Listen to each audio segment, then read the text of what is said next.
वहाँ पर कुछ भी नहीं फंसता है। देखो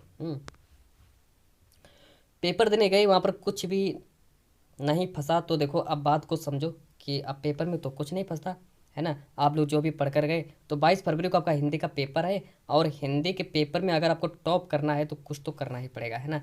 देखो अगर आप लोग हिंदी में टॉप करना है तो देखो कुछ तो करना ही पड़ेगा। यानी कि आप लोग कहेंगे कि मुझे जितना आता है मैं उतना ही लिखूंगा, है ना। तो ये आप लोगों को बिल्कुल भी नहीं करना है। देखो अगर आपको हिंदी के पेपर में कुछ भी नहीं आए तो आप लोग कॉपी को खाली छोड़कर मत आना, ठीक है स्टूडेंट। और देखो कॉपी को पूरी भर देना, कॉपी को A to Z पूरी भर देना। और फिर देखो इसके बाद देखो क्या करना है। इसके बाद देखो फिर फिर अब पैसों वाली बात आती है।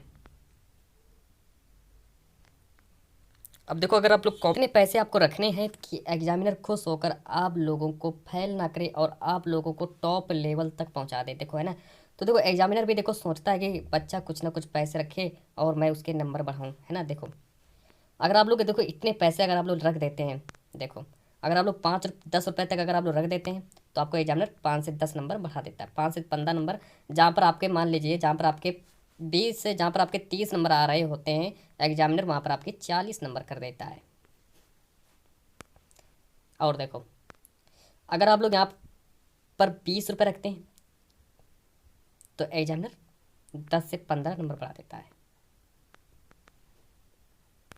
जहाँ पर आपके 30 नंबर आ रहे होते हैं, जहाँ पर आपके 50 नंबर आ रहे होते हैं, वो वहाँ पर 60 नंबर भी कर देता है। तो इस तरह से आप लोगों को कुछ ना कुछ तो करना ही पड़ेगा। 100 रुपये रखने पर आपको वो टॉपर भी बना सकता है, ठीक है। तो आप लोग क्या करें, कुछ ना कुछ अगर आप लोग रुपए अगर रख देते हैं तो एग्जामिनर आप लोगों को फेल नहीं करेगा, आप लोगों को यानी कि फेल होने से बचा देगा। तो आप लोगों को कुछ पैसे अगर आप लोग रख देते तो इससे आप लोगों का फ़ायदा ही फ़ायदा है, ठीक है स्टूडेंट।